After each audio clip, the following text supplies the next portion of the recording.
नमस्कार विद्यार्थी मित्रांनो, मी अमोल आगरकर इंजिनियर अमोल चॅनलमध्ये आपले मनापासून स्वागत करतो। आपण या चॅनलवर म्हणजे इंजिनियर अमोल चॅनलवर मी टेक्निकल रिलेटेड जी माहिती जास्तीत जास्त द्यायचा प्रयत्न करतो। अदर रिक्रूटमेंट जसं ग्रॅज्युएशन बेसिसवरचे रिक्रूटमेंट आणि government related specially Maharashtra government related मी जास्तीत जास्त तुम्हाला माहिती देण्याचा प्रयत्न करत असतो।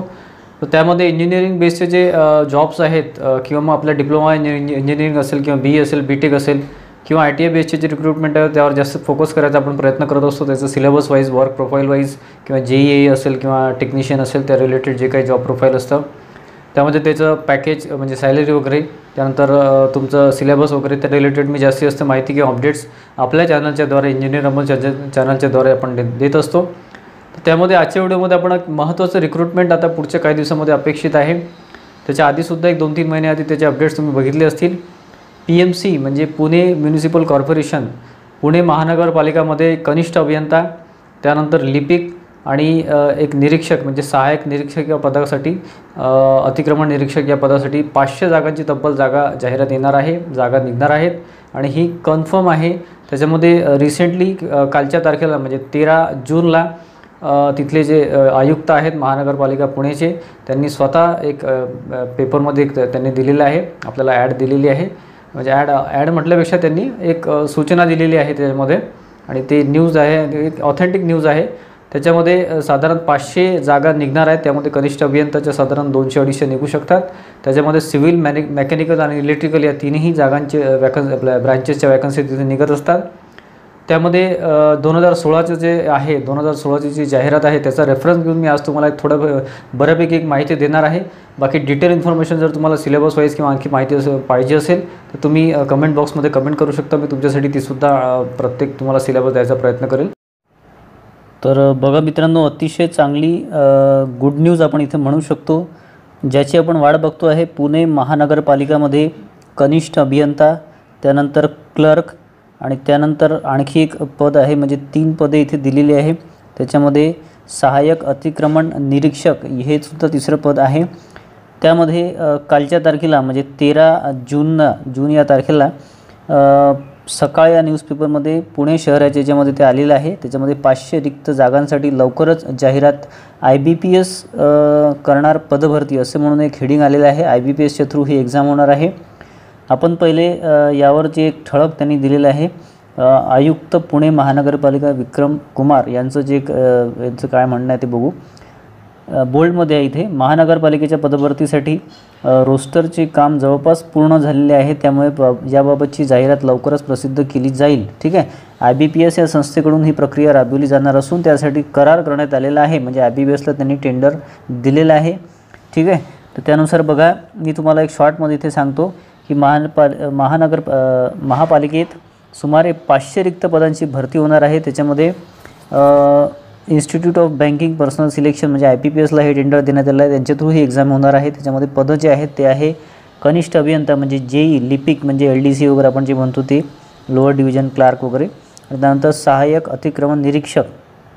ठीक आहे, म्हणजे असिस्टंट इन्स्पेक्टरचं जे एक पद आहे त्याच्यामध्ये अतिक्रमण रिलेटेड, तर त्या रिलेटेड या 3 पदांची साधारण 500 जागा निघण्याची शक्यता आहे किंवा निघणार आहेत असं ते म्हणतात। तर यासाठी त्यांनी एक्झाम वाईज त्यांनी म्हणजे डायरेक्ट रिक्रूटमेंट असतं, म्हणजे एक एक्झाम आणि डायरेक्ट सिलेक्शन असं एक हे राहतं। याच्यामध्ये IPR वगैरे काही चालत नाही। त्याच्यामध्ये पूर्ण जाहिरात मी तुम्हाला इथे वाचून दाखवत नाही, परंतु इथे याचा स्क्रीनशॉट तुम्ही घेऊ शकता। कदाचित काही विद्यार्थ्यांनी बघितलंसुद्धा असेल किंवा न्यूजपेपरमध्ये बघितलं असेल, तर हे कन्फर्म झालं आहे आता की पुढच्या काही दिवसामध्ये किंवा साधारण 15 दिवस किंवा 1 महिन्यामध्ये ही ॲड येऊ शकते। अतिशय जास्त शक्यता निर्माण झालेली आहे। आता साधारण 2 ते 3 महिन्यापासून आपण वाट बघतो आहोत। तर त्यामध्ये IBPSला टेंडर ऑलरेडी महानगरपालिकेने PMCने दिलेलं आहे।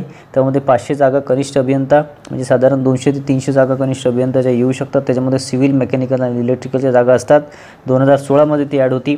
2016मध्ये त्यांनी 191 जागा सिव्हिलच्या, त्यानंतर 13 जागा इलेक्ट्रिकलच्या आणि मेकॅनिकल प्लस ऑटोमोबाईलच्या 14 जागा अशा टोटल जागा होत्या त्यामध्ये। तर यावेळेससुद्धा त्यांनी 500 पदांची भरती टोटली म्हटलेली आहे। त्याच्यामध्ये कनिष्ठ अभियंता किती किंवा मग लिपिक किंवा टंकलेखक जे काही आपले असतात क्लेरिकल पोस्ट असतात BA BCom किंवा BSc बेसवर किंवा 12वी बेसवर पण असू शकतं, ते आता ॲड आल्यावर सगळं कळेल। आणि त्यामध्ये सहाय्यक अतिक्रमण निरीक्षक याला ते कोणतं क्वालिफिकेशन देतात ते ॲड आल्यावर आपल्याला सगळं कळेल। आजच्या व्हिडिओमध्ये आपण एक महत्त्वाचे काही मी तुम्हाला पॉईंट्स सांगणार आहे की जे जसं आता एज्युकेशनल क्वालिफिकेशन असेल, तुमचं एज लिमिट असेल किंवा तुमचे सॅलरी असेल, वर्किंग असेल, किंवा काय तुमचं जे काही महत्त्वाचे आपल्याला जे काही प्रश्न पडतात ते थोडंफार मी तुम्हाला आजच्या व्हिडिओमध्ये सांगायचा प्रयत्न करतो आहे. बाकी इन डिटेल व्हिडिओ आपला पुढच्या काही दिवसामध्ये येईलच. त्याच्यामध्ये सिलेबस वाईज मी डिटेल सांगेल तुम्हाला. याच्यामध्ये मुख्यत्वे त्यांनी PMCमध्ये जी ॲड येणार आहे ती डायरेक्ट रिक्रुटमेंटची ॲड आहे. डायरेक्ट रिक्रुटमेंट म्हणजे याच्यामध्ये तुम्हाला एकच एक्झाम राहील, ऑनलाईन टेस्ट राहील, CBT टेस्ट राहील. त्यावर तुमचं मेरिट काढण्यात येईल. मेरिटनंतर तुमचं डायरेक्ट सिलेक्शन आहे, डायरेक्ट जॉईनिंग आहे, डॉक्युमेंट व्हेरिफिकेशननंतर डायरेक्ट जॉईनिंग आहे. इंटरव्ह्यू नाही, सेकंड एक्झाम नाही, काही नाही. त्याच्यामुळे इथे ॲपियर चालणार नाही. तुम्हाला कुठल्याच प्रकारचं तुमचं म्हणजे लास्ट इयर असेल, लास्ट सेमिस्टर असेल, असं काही प्रकार चालणार नाही. तुमची डिग्री किंवा डिप्लोमा ही कंप्लीट लागेल. तुम्हाला जर आता क्वालिफिकेशन वाईज सांगतो की तुमचं जर याच्यासाठी तुम्ही अप्लाय करत असाल कनिष्ठ अभियंतासाठी किंवा JEEसाठी, तर त्यामध्ये 2016चा रेफरन्स घेऊन तुम्हाला सगळे पॉईंट सांगतो इथे मी. त्याच्यामध्ये एज्युकेशन वाईज, शिक्षणावाईज जर तुम्ही बघितलं, शैक्षणिक पात्रता जर बघितली, तर त्यामध्ये तुम्हाला सिव्हिल, मेकॅनिकल, इलेक्ट्रिकल 3 ब्रँचेससाठी JEEसाठी निघतं. तर सिव्हिलसाठी सिव्हिल इंजिनिअरिंगचा डिप्लोमा किंवा पॉलिटेक्निक और डिग्री आणि 3 वर्षाचा अनुभव त्यांनी मागितला होता. पण यावेळेस अशी शक्यता आहे की ते अनुभव मागणार नाहीत, अशी एक शक्यता वाटते यावेळेस. आणि त्यानंतर ॲड आल्यावर ते कळेलच. आणि इलेक्ट्रिकलसाठी 3 वर्ष डिप्लोमा और डिग्री म्हणजे BE. त्यानंतर याच्यासाठी मेकॅनिकल और ऑटोमोबाईल त्यांनी अलाउ केलं इथे, त्याची डिप्लोमा और डिग्री. ठीक आहे. याच्यामध्ये एक्सपिरियन्स वगैरे त्यांनी जर असेल तर प्रिफरन्स दिला आहे. ॲक्च्युली कंपल्सरी नाही आहे एक्सपिरियन्स याच्यामध्ये. ठीक आहे. तर डिप्लोमा आणि डिग्री दोन्हीही अप्लाय करू शकतात आणि त्यानुसार त्याचं पेपर पॅटर्नसुद्धा असतं. त्याच्यामध्ये आपण जर त्याच्या सॅलरीचा विचार केला तर सॅलरी 2016ची जी ॲड होती त्यामध्ये त्यांनी 9,300 बेसिक होतं. जी नॉर्मली क्लास 2चे जे एम्प्लॉई असतात आपल्या शासकीय म्हणजे महाराष्ट्र शासनाचे, तर त्याची ती स्केल असते, परंतु ती 2016ची आहे. आताचा जर आपण विचार केला, आता ती स्केल माझ्या मते तरी 35,000 प्लस त्याचं बेसिक आहे. म्हणजे साधारण सॅलरी 40,000 ते 45,000च्या घरामध्ये मिनिमम जाईल. ठीक आहे. असे एक अंदाज आहे, साधारण प्राथमिक अंदाज आहे. 40 ते 50 किंवा 45च्या वर तुमची सॅलरी जाईल. कनिष्ठ अभियंताबद्दल बोलतो आहे. तर त्याच्यामध्ये ते पूर्ण त्याच्यामध्ये त्या सॅलरीचं तुमची 35 ते 40च्या दरम्यान किंवा 40 प्लस वगैरे जाण्याची शक्यता आहे.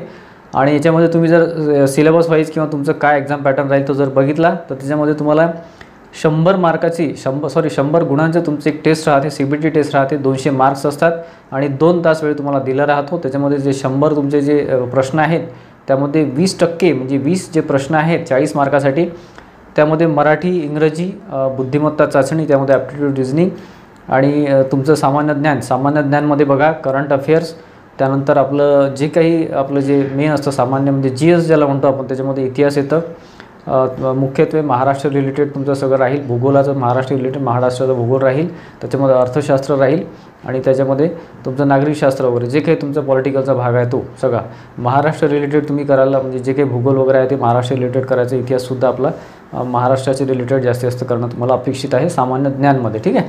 आणि बुद्धिमत्ता चाचणीमध्ये तुम्हाला ॲप्टिट्यूड आणि रिझनिंगचे जे काही आहेत ते ॲव्हरेजमधले प्रश्न राहतील. जास्त टफमध्ये जी लेवल आहे ती मॉडरेट लेवलची राहील. जास्त टफ एक्झाम येणार नाही, कारण की डिप्लोमा प्लस डिग्री दोन्ही अलाउ केलेले असल्यामुळे. ठीक आहे. त्याच्यामध्ये सिलेबसमध्ये बघा तुम्ही पहिला जो तुम्हाला 20 मार्काचा सांगितलं त्याच्यामध्ये मराठी, इंग्रजी, बुद्धिमत्ता चाचणी आणि सामान्य ज्ञान, आणि दुसरा जो आहे 80 मार्काचं 80 प्रश्नांचं 160 मार्क त्याला राहतील 200पैकी. ठीक आहे. 200पैकी आपण विचार करतो 200 मार्काची टेस्ट राहते. कट ऑफ जो असतो तो 200 मार्कासाठी असतो. तर त्याच्यामध्ये 80 जे प्रश्न आहेत ते टोटली तुमची जी ब्रँच आहे, जसं तुम्ही सिव्हिल असाल तर सिव्हिलचे राहतील प्रश्न, तुमचे इलेक्ट्रिकल असाल तर इलेक्ट्रिकलचे राहील, आणि मेकॅनिकल किंवा ऑटोमोबाईल असेल तर त्या रिलेटेड तुमचे 80 प्रश्न राहील. 160 मार्क त्याला असतात आणि 40 मार्क त्याला. तर असे टोटल 200 मार्काची तुमची टेस्ट होती. याचा जर तुम्ही कट ऑफचा विचार केला तर कट ऑफ हा जो जातो ओपन OBCचं सांगतो तुम्हाला. ओपन OBCचा आपण सिव्हिलचा जर विचार केला तर तो साधारण 136 ते 40च्या घरामध्ये मागच्या वेळेस कट ऑफ गेलेला आहे 2016मध्ये. इलेक्ट्रिकलचा हा थोडा त्याच्यापेक्षा जास्त जाण्याची शक्यता आहे, कारण की जागा कमी होत्या. तुम्हाला जर जागेबद्दल सांगायचं झालं तर 2016मध्ये सिव्हिल इंजिनिअरिंगच्या 191 तब्बल जागा होत्या आणि इलेक्ट्रिकलच्या 13 जागा आणि मेकॅनिकलच्या 14 जागा, अतिशय कमी जागा त्याच्या होत्या. परंतु सिव्हिलच्या 191 जागा होत्या. पण यावेळेस इलेक्ट्रिकल मेकॅनिकलची जागा जास्त येण्याची शक्यता आहे. त्याच्यामुळे आपण जर कट ऑफचा जर विचार केला तर सिव्हिलचा कट ऑफ हा 130 ते 140च्या घरामध्ये जाईल आणि इलेक्ट्रिकल मेकॅनिकलचा कट ऑफ हा थोडाफार जास्त जाऊ शकतो, कारण जागा कमी असल्यामुळे. ठीक आहे. तर साधारण आपण 140पर्यंत कट ऑफ हा धरू शकतो. 140 ते 45च्या घरामध्ये तुम्हाला 200पैकी मार्क्स लागतील तरच तुमचं कट ऑफमध्ये तुमचं सिलेक्शन कन्फर्म होईल. ठीक आहे. 130 किंवा 140 प्लस तुम्हाला मार्क्स लागतील. जाहिरात आल्यानंतर आपल्याला भरपूर गोष्टी क्लिअर होतील. ॲक्च्युली त्यांनी लिपिक जे पद आहे, क्लेरिकलचे पोस्ट आपण म्हणतो LDC लोअर डिव्हिजन क्लार्क वगैरे, त्यामध्ये त्यांनी अजून क्लॅरिफिकेशन दिलेलं नाही की त्यांना क्वालिफिकेशन काय लागेल किंवा एक्सपिरियन्स लागेल का वगैरे काही दिलेलं नाही आहे. ॲक्च्युली जर आपण विचार करायला गेलं तर त्यामध्ये एनी ग्रॅज्युएट ते मागू शकतात. त्यामध्ये BCom BA वगैरे किंवा BSc वगैरे आता आपण अप्लाय करू शकतो, किंवा मग ते 12वी प्लस तुमचं बाकीचे हे मागतील, तुम्हाला एक्सपिरियन्स वगैरे मागू शकतात. तर ते ॲड आल्यावर आपल्याला कळेल, नक्की कळेल काय. आता एक्झॅक्ट सध्या सांगणे कठीण आहे, कारण की यावेळेस ती लिपिक पदाची सुद्धा बऱ्यापैकी भरती तिथे साधारण 100-150 कदाचित त्याच्या जागा निघू शकतात. आणि बाकी सहाय्यक अतिक्रमण निरीक्षक म्हणून एक पद आहे, त्याच्या रिलेटेड त्यांनी क्लॅरिफिकेशन अजून दिलेलं नाही आहे की किती कोणतं बेसिक क्वालिफिकेशन लागेल किंवा काय लागेल. ते आपल्याला पुढच्या 1-1.5 महिन्यामध्ये किंवा 1 महिन्यामध्ये जेव्हा ती ॲड येईल. ॲक्च्युली ती आपण जी जाहिरात आहे ती मेमध्ये एक्सपेक्ट करत होतो, परंतु आता जून महिना आलेला आहे. जूनच्या एंडिंगमध्ये किंवा जुलैच्या कोणत्याही आठवड्यामध्ये ती जाहिरात येणे अपेक्षित आहे. ठीक आहे. आणि जर PMCबद्दल सांगायचं झालं तर PMC म्हणजे पुणे महानगरपालिका, याचं जे वर्किंग असतं तर तिथे बघा तुम्हाला पब्लिक कॉन्टॅक्ट असतो आणि तुमचे जे हे असतात तिथले प्रतिनिधी असतात त्यांच्याशी सुद्धा तुमचा कॉन्टॅक्ट येतो. कारण महानगरपालिका म्हटलं की तुमचं एक पब्लिक कॉन्टॅक्ट रिलेशन तुम्हाला ठेवावं लागतं. त्या रिलेटेड तुमचं काम राहतं. जसं आता रस्ते बांधणी आहे किंवा कन्स्ट्रक्शनचे आहे, वर्किंग आहे, किंवा मग पाण्याचं हे जे राहतं म्हणजे वॉटर रिसोर्सचं आपण जे काही मॅनेजमेंट असतं ते तुम्हाला ते राहतं. त्यासाठी सिव्हिलच्या जागा तिथे जास्त राहतात PMCमध्ये किंवा कोणत्याही याच्या महानगरपालिकेमध्ये सिव्हिलच्या जागा जास्त राहतात. आणि तुम्हाला पब्लिक कॉन्ट्रॅक्ट असल्यामुळे तुमचं वर्किंग जे आहे त्याच्यावर डिपेंड जास्त राहतं. तुमचे कॉन्ट्रॅक्ट चांगले असणं आवश्यक आहे. आणि प्लस तुमचं जे काही हे आहे टेक्निकल वर्क आहे, टेक्निकल वर्कसुद्धा तिथे तुम्हाला चांगला आहे. चांगला इन द सेन्स की तुम्ही जॉब जॉईन केल्यानंतर तुम्हाला चांगला अनुभव तिथे येईल आणि प्लस तुम्हाला बरंच काही शिकून घेता येईल. ठीक आहे. आणि हा परमनंट जॉब आहे, याच्यामध्ये कुठलाच कॉन्ट्रॅक्च्युअल बेसिस नाही किंवा काहीच नाही, डायरेक्ट रिक्रुटमेंट आहे. तुमचं म्हणजे एक एक्झाम झाली, तुमचं मेरिट लिस्टमध्ये तुम्ही आलं तर तुम्हाला डायरेक्ट तिथे डॉक्युमेंट व्हेरिफिकेशन झाल्यानंतर जॉईनिंग मिळेल. ठीक आहे. याच्यामध्ये कुठल्याच प्रकारचं FPR चालत नाही, कुठल्याच प्रकारचं लास्ट टाईम चालत नाही. तुमचा डिग्री किंवा डिप्लोमा हा जेव्हा ॲड येते त्याच्या लास्ट डेटपर्यंत तुमचं ते कंप्लीट असणं आवश्यक आहे. आपण जेव्हा फॉर्म फिल करतो त्याच्या आधीपर्यंत तुमचं डिग्री डिप्लोमा कंप्लीट असणं आवश्यक आहे. तुमच्याकडे प्रोव्हिजनल सर्टिफिकेट ॲक्टिव्ह असणं आवश्यक आहे. रिलेटेड तुमचे आणखी काही प्रश्न असतील तर तुम्ही मला कमेंट बॉक्समध्ये कमेंट करा. मी माझ्याकडून जास्तीत जास्त माहिती तुम्हाला द्यायचा प्रयत्न करेल. सिलेबस वाईज आपण डिटेल व्हिडिओ घेऊच.